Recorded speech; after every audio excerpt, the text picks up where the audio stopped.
Bonjour et bienvenue à la vidéo d'aujourd'hui. Je vous partage mon bilan de voyage durant mon séjour au Disneyland Resort en Californie et je vous parle également des quelques petites différences que j'ai constatées entre le Disneyland Resort et le Walt Disney World Resort en Floride. Donc avant de débuter, je me présente, Marie-Christine, passionnée des parcs thématiques de Disney.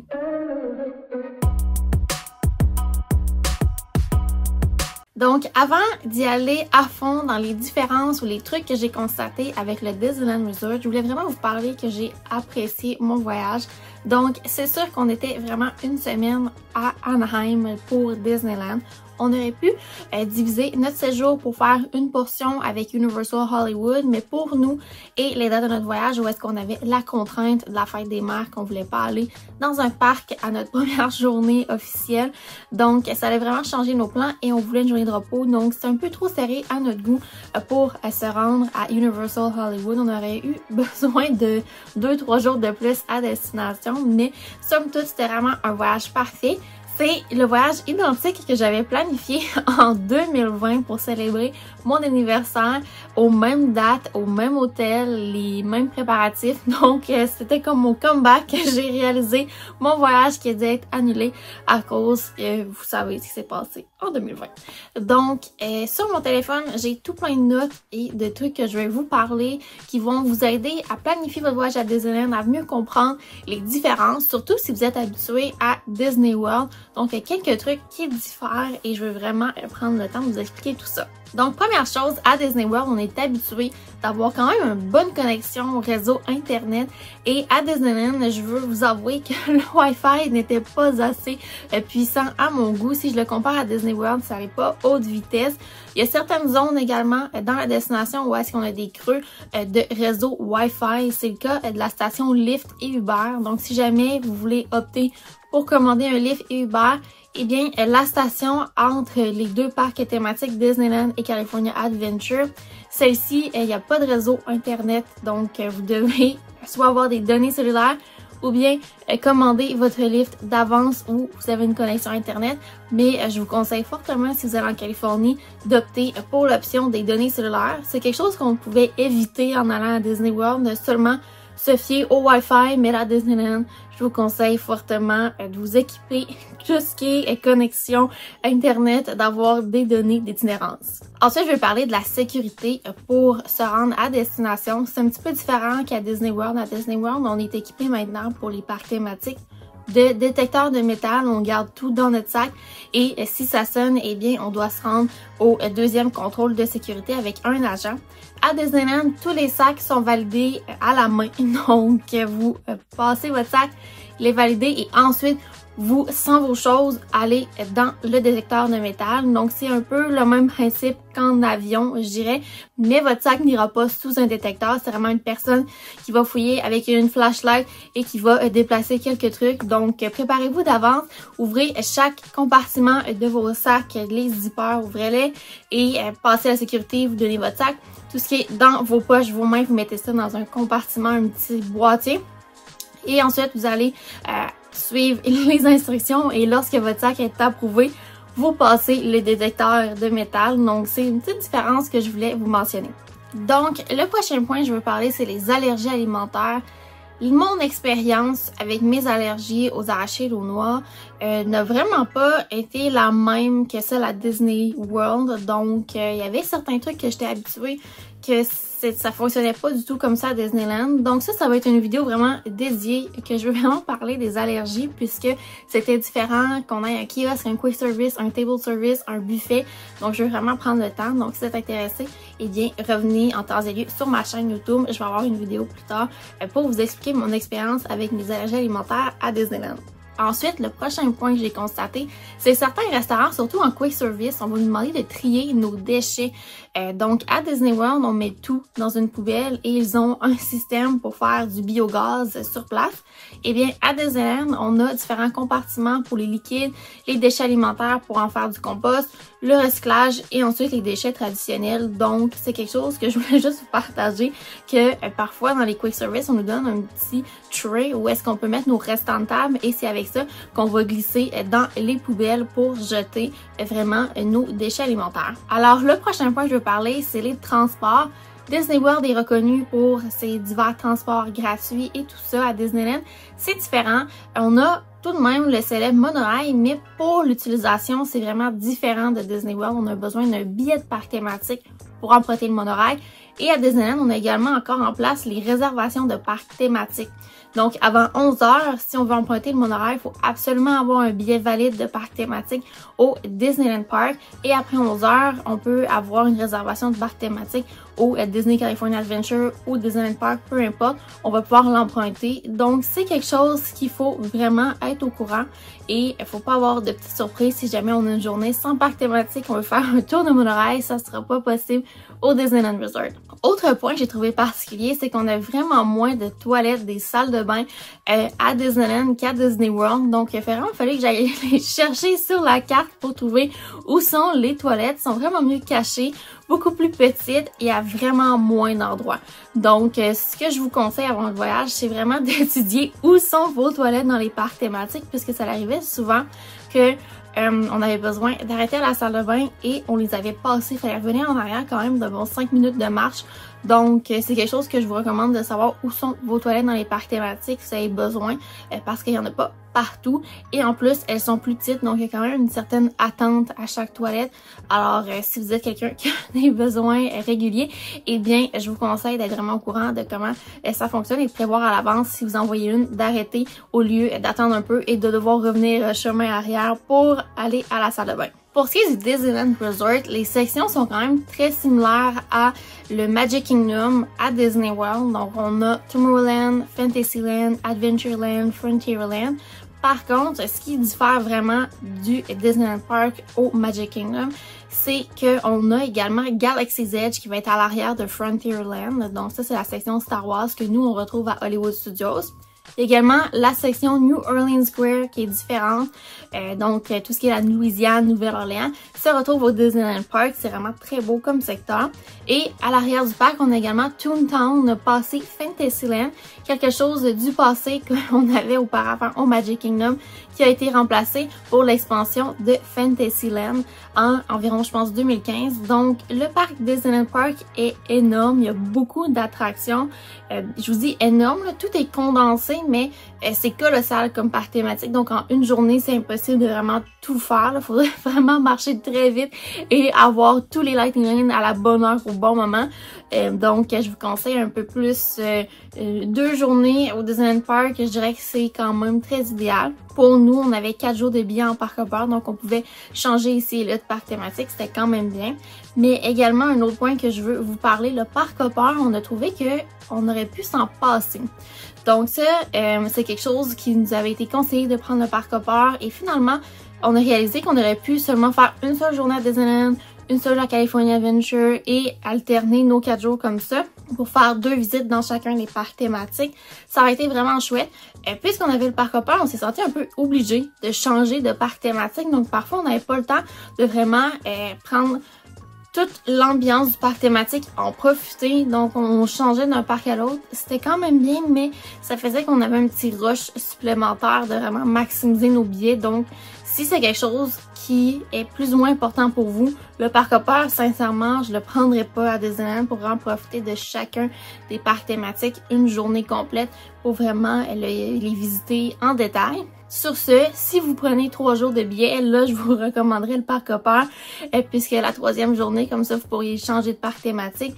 Mais si vous êtes là vraiment pour le 4 ou 5 jours, le parc hopper est plus ou moins essentiel. Prochain point que j'ai remarqué, c'est sur les attractions. Et j'ai trouvé qu'à Disneyland, les attractions étaient beaucoup plus détaillées. L'éclairage était mieux fait. On voyait vraiment bien dans les attractions.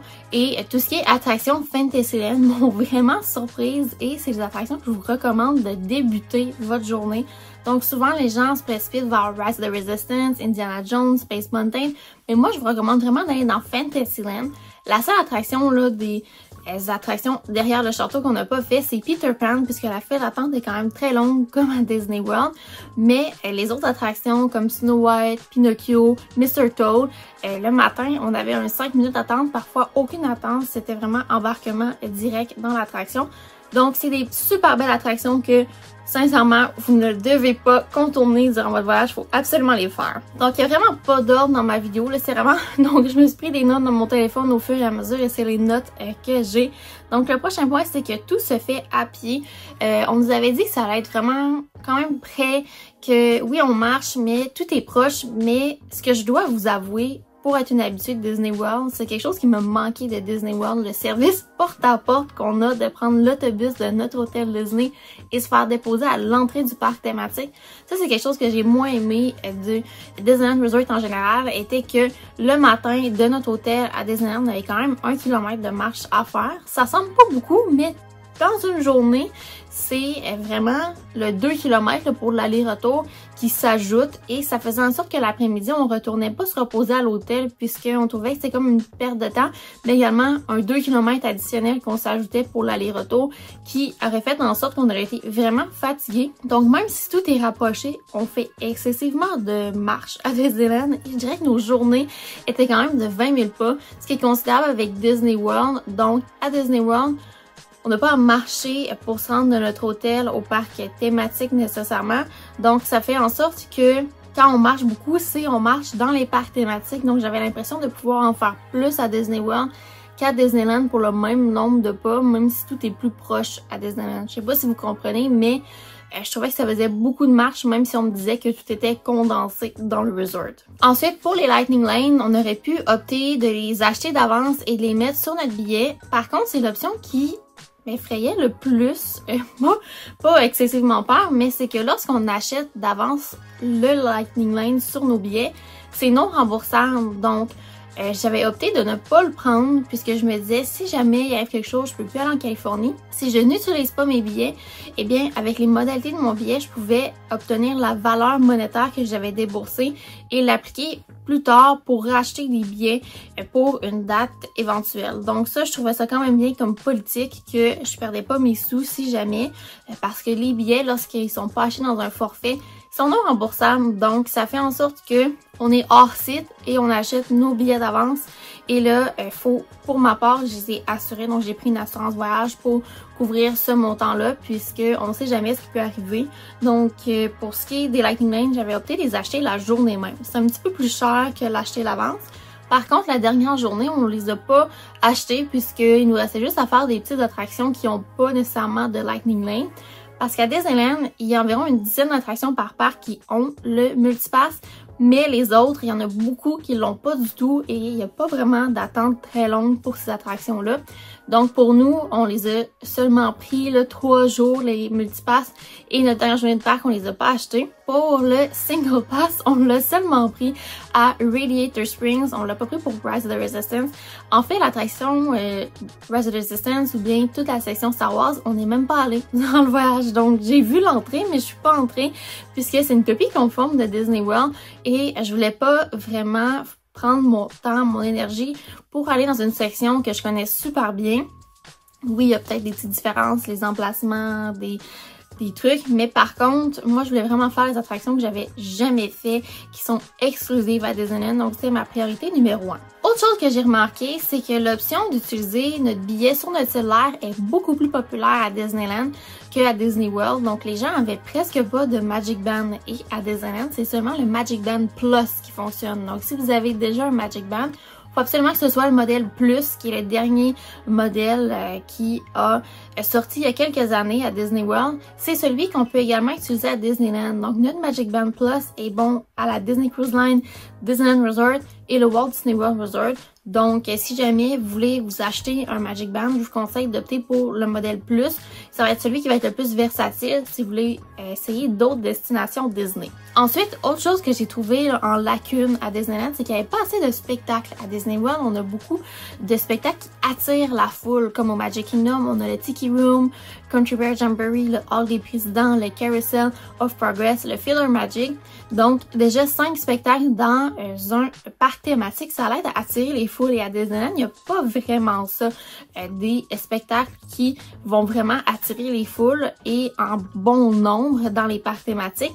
Donc, à Disney California Adventure, on avait le Filler Magic, Mais par contre, au Disneyland Park, il n'y avait aucun spectacle et la représentation avec le président Mr. Lincoln, que je voulais absolument le voir, était en refurbishment, donc c'était fermé, donc on ne pouvait pas faire ça. Et la Tiki Room aussi était en refurbishment, donc là, ça faisait en sorte que je trouvais que les foules étaient quand même très grandes dans les parcs, il y avait beaucoup de monde qui circulait. Puis ça fait en sorte que, par exemple, le secteur New Orleans Square, il y a beaucoup de personnes le soir puisque les gens attendent Fantasmic qui est représenté dans la rivière centrale de Frontierland.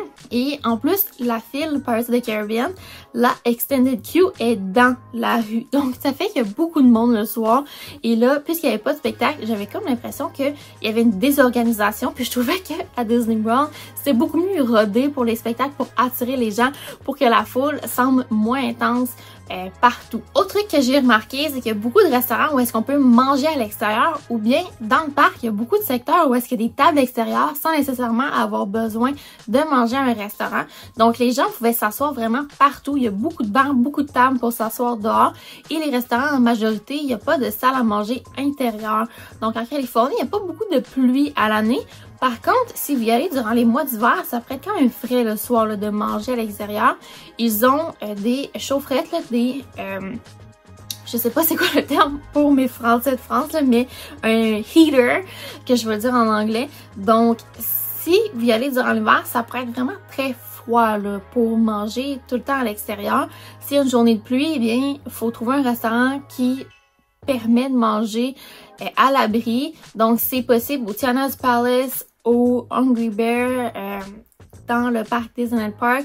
Et il y a quelques restaurants. Donc, si jamais vous y allez durant une saison où est-ce qu'il va y avoir quand même de la pluie, faites-vous une liste des restaurants que vous pouvez manger à l'intérieur. Donc, comme ça, vous allez pouvoir avoir un backup si jamais il fait pas beau, il fait trop froid, pour être confortable pour votre repas. Ensuite, j'ai vraiment pris le temps de visiter Main Street dans le Disneyland Park et j'ai trouvé que même si le concept est similaire au Magic Kingdom, c'est vraiment pas la même chose. Donc, prenez le temps, si vous y allez, de regarder dans les magasins.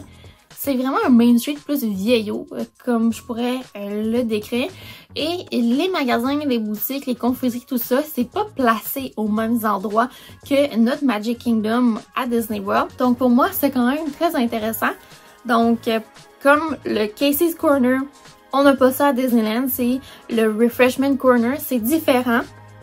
Et de l'autre côté, où est-ce que, normalement, on a le Plaza, on a également le Ice Cream Parlor, eh bien, eux, c'était une boutique de Noël. Donc, si vous êtes familier avec le Magic Kingdom, c'est vraiment très chouette d'identifier les différences dans Main Street et qu'est-ce qui est placé là, qu'est-ce qui est placé là. Prenez le temps, là, vraiment de faire chacune des boutiques pour regarder les détails et tout ça, là, c'en est vraiment une belle activité.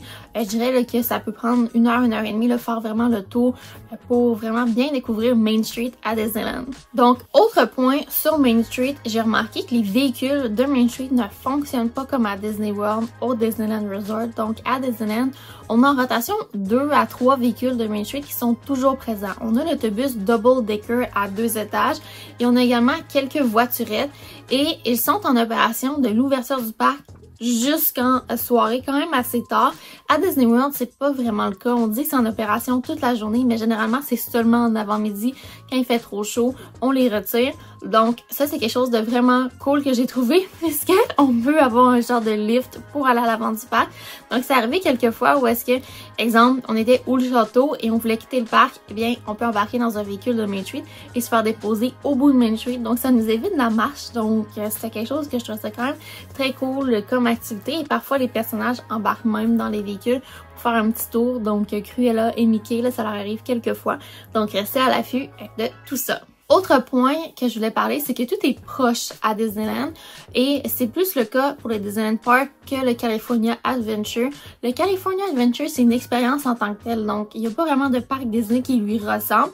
Donc quand on y va, on n'a pas vraiment de comparatif. Il y a plus d'émerveillement, je trouve, à California Adventure. Quand on va au Disneyland Park, on compare beaucoup au Magic Kingdom et on trouve que tout est proche. Donc, par exemple, Tomorrowland, mon Astro Orbiter que j'adore au Magic Kingdom, on le fait et on voit le château. On est vraiment sur le coin de l'entrée de Tomorrowland. Donc, c'est des petits trucs comme ça que c'est vraiment spécial. et ça donne une perspective différente. Donc, tout est plus petit, plus coquet, les fils sont plus petites. Donc, prenez le temps de regarder les petits détails, ça en vaut vraiment la peine.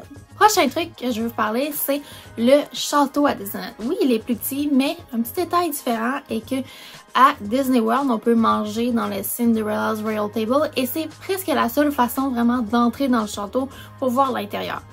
Par contre, à Disneyland, on a une attraction dans le château, donc c'est un walk-through.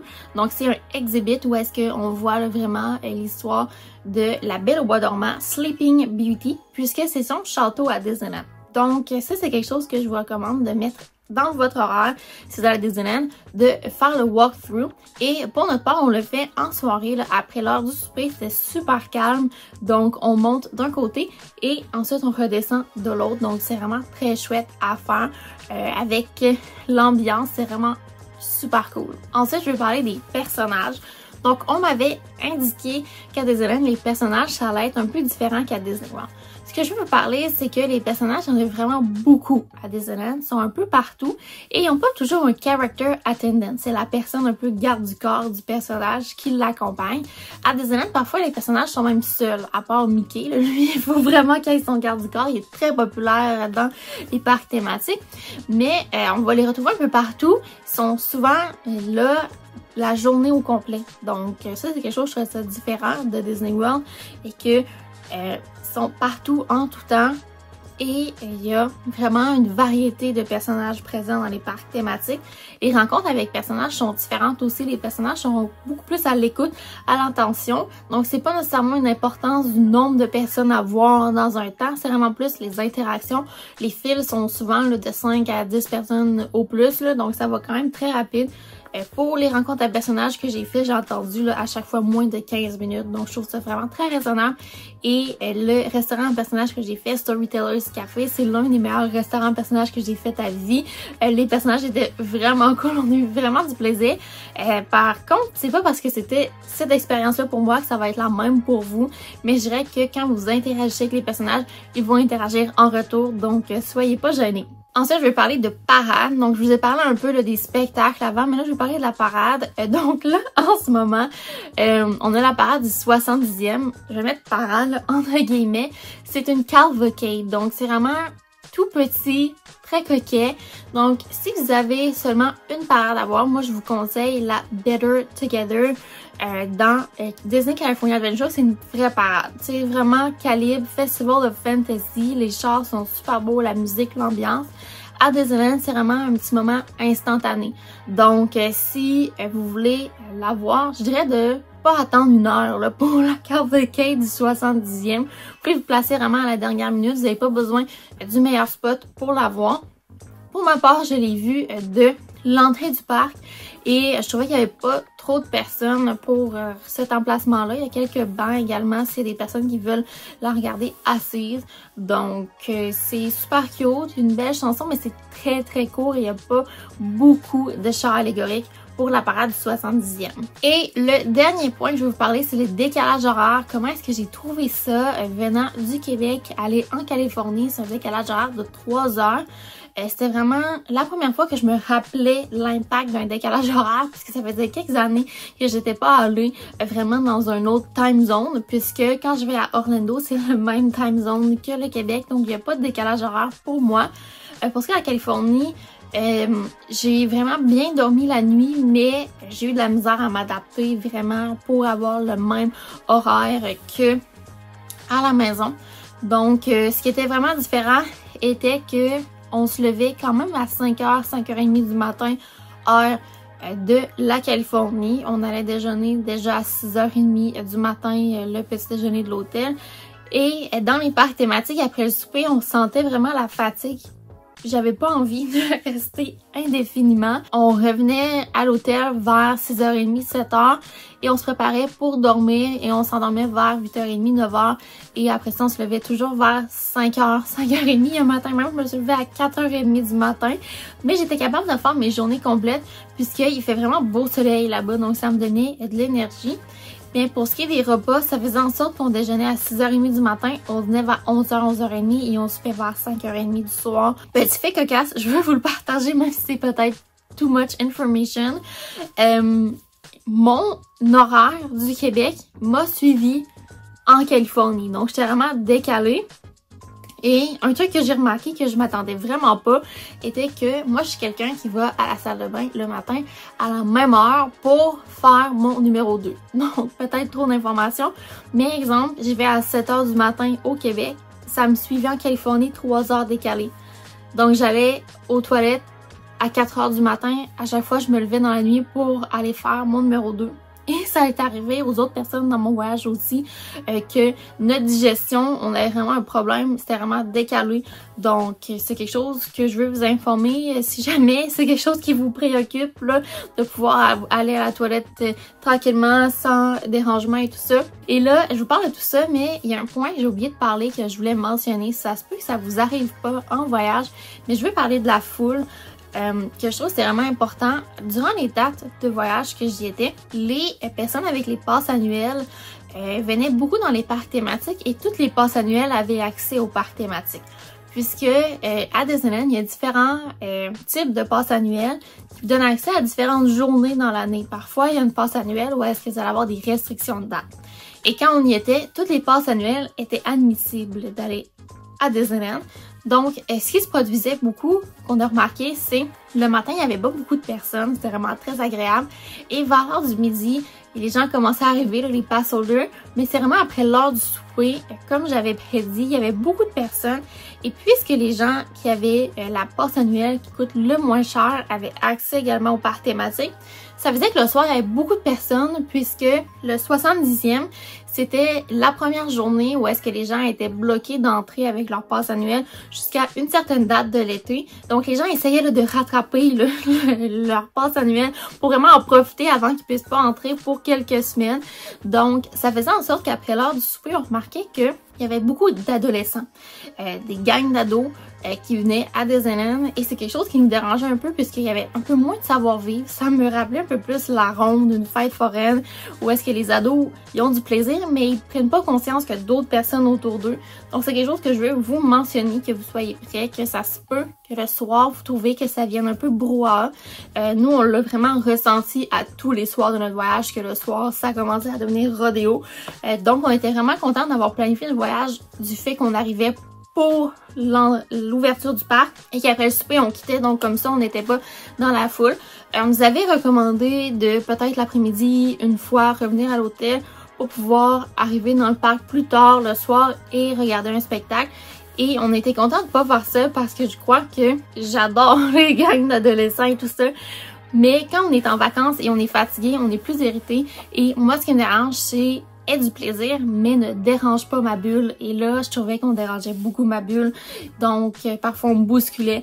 Donc, ça, c'est quelque chose que j'ai moins aimé. Et je veux que vous soyez conscients que ça peut arriver ou non durant votre voyage selon vos dates. Là. Donc, faites-vous-en pas, planifiez en conséquence, mais soyez conscients que puisque les gens autour de Disneyland peuvent venir à pied, eh bien, il y a beaucoup d'adolescents, des jeunes adultes qui viennent dans les parcs thématiques et ça peut devenir très bondé en soirée et les week-ends.